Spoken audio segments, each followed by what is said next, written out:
एक शहर में दो दोस्त रहते थे। उनका नाम रघुवीर और सुप्रिया था। यह दोनों बहुत अच्छे दोस्त होते हैं। बचपन से एक दूसरे के साथ रहते थे। रघुवीर बहुत आलसी होता है। रघुवीर कभी अपना काम टाइम पर नहीं करता। सारे काम सुप्रिया से करवाता था।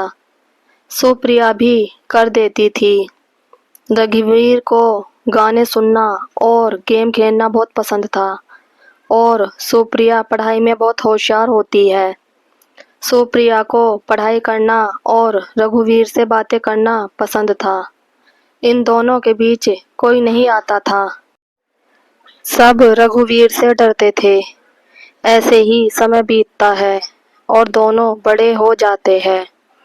रघुवीर के अंदर कोई सुधार ना होता देखकर रघुवीर के मम्मी पापा को बहुत चिंता रहती थी। डांटने पर सुप्रिया हर बार रघुवीर को बचा लेती थी, पर यह कब तक चलता। दोनों कॉलेज आ गए थे। रघुवीर एक क्लास पीछे था सुप्रिया से, क्योंकि रघुवीर फेल हो गया था। रघुवीर के पापा ने रघुवीर को बहुत सुनाया और रघुवीर कुछ नहीं बोलता था, चुपचाप अपने रूम में चला जाता है। उतने में सुप्रिया आ जाती है और रघुवीर के पापा सुप्रिया से कहते हैं, बेटा अब तो ही इसे समझा। तब सुप्रिया रघुवीर के पास जाती है और रघुवीर को पढ़ाई करने के लिए बोलती है। सुप्रिया रघुवीर को कहती है, आगे तुमने पढ़ाई नहीं की तो मैं तेरी कोई हेल्प नहीं कर सकती। रघुवीर बहुत सीरियस हो गया था। पापा ने बहुत गुस्सा किया आज रघुवीर पर।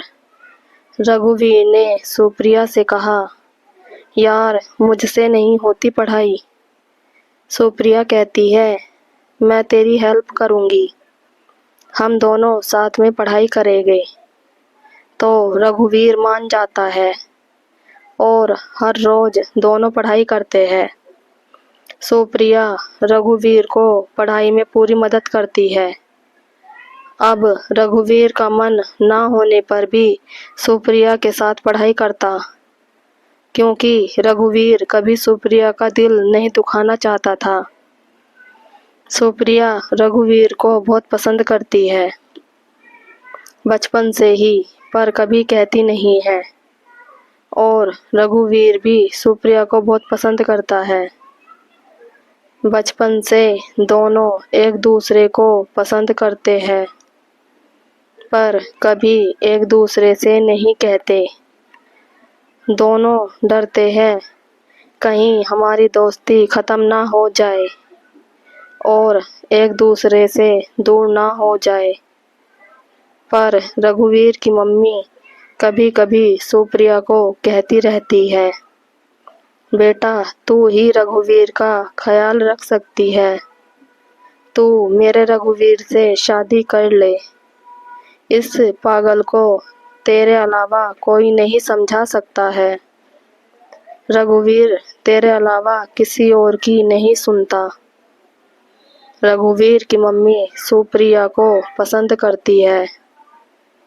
सुप्रिया को शर्म आ जाती है। रघुवीर की मम्मी कहती है, हर रोज रघुवीर के पापा रघुवीर पर गुस्सा करते हैं। इतना सुनकर सुप्रिया अपने घर चली जाती है, क्योंकि रघुवीर घर पर नहीं होता। अपने पापा के साथ कहीं गया होता है किसी काम से। एक दिन कॉलेज की तरफ से घूमने ले जाया जा रहा था। सुप्रिया रघुवीर से कहती है, हमें भी घूमने के लिए जाना है। तो रघुवीर कहता है, हाँ क्यों नहीं।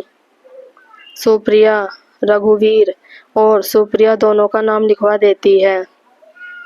दोनों अपने घर पर जाने के लिए कहते हैं, पर रघुवीर के पापा रघुवीर को नहीं जाने देते।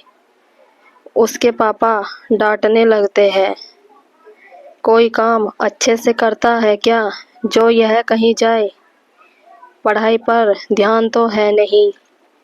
तभी सुप्रिया आ जाती है और रघुवीर के पापा से कहती है, अंकल, रघुवीर को मैं पढ़ाती हूँ और रघुवीर पढ़ाई पर अच्छे से ध्यान देने लगा है। आप रघुवीर को मेरे साथ जाने दो। अब रघुवीर कभी फेल नहीं होगा, मुझे यकीन है।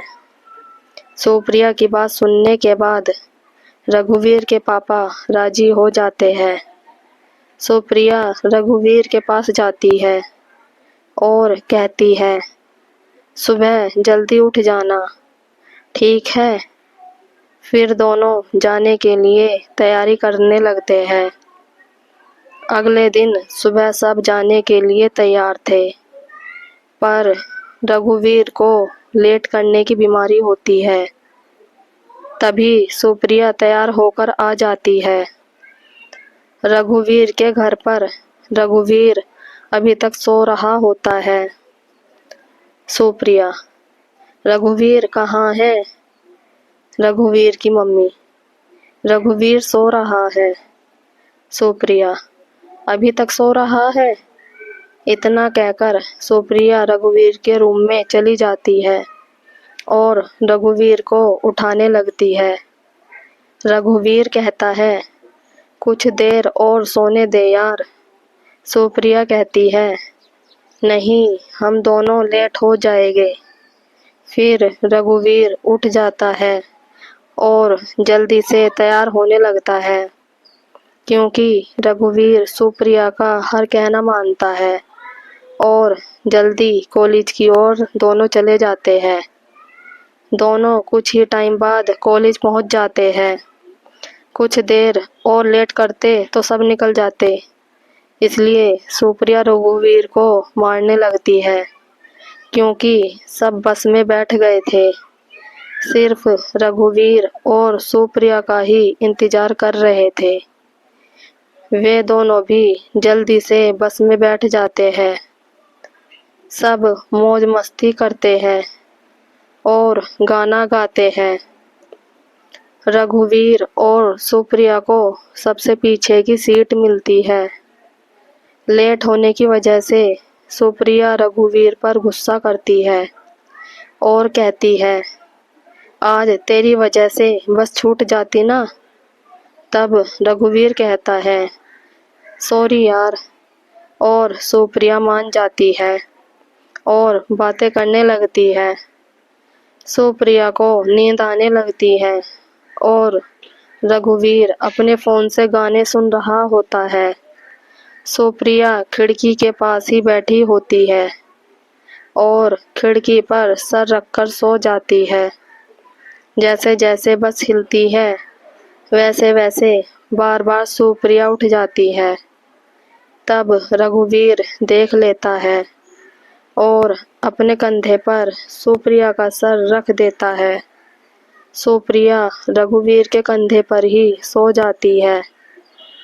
तभी अचानक बस ब्रेक मारती है, तो सुप्रिया रघुवीर को कस के पकड़ लेती है और रघुवीर को बहुत अच्छा लगता है।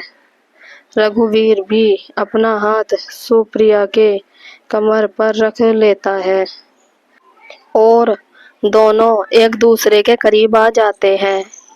सुप्रिया नींद में रघुवीर के गले के पास ही सुप्रिया के लिप्स लगने लगते हैं। तभी रघुवीर को कुछ कुछ होने लगता है। रघुवीर सुप्रिया को कस के पकड़ लेता है। सुप्रिया भी रघुवीर को पकड़ लेती है। रघुवीर भी अपने आप को संभाल नहीं सका। सुप्रिया इतना करीब आ गई थी। आगे की स्टोरी पढ़ने के लिए पार्ट 2 देखें। और अगर आपको हमारी स्टोरी अच्छी लगी हो तो प्लीज़ लाइक, कमेंट और सब्सक्राइब ज़रूर कीजिएगा। Thank you.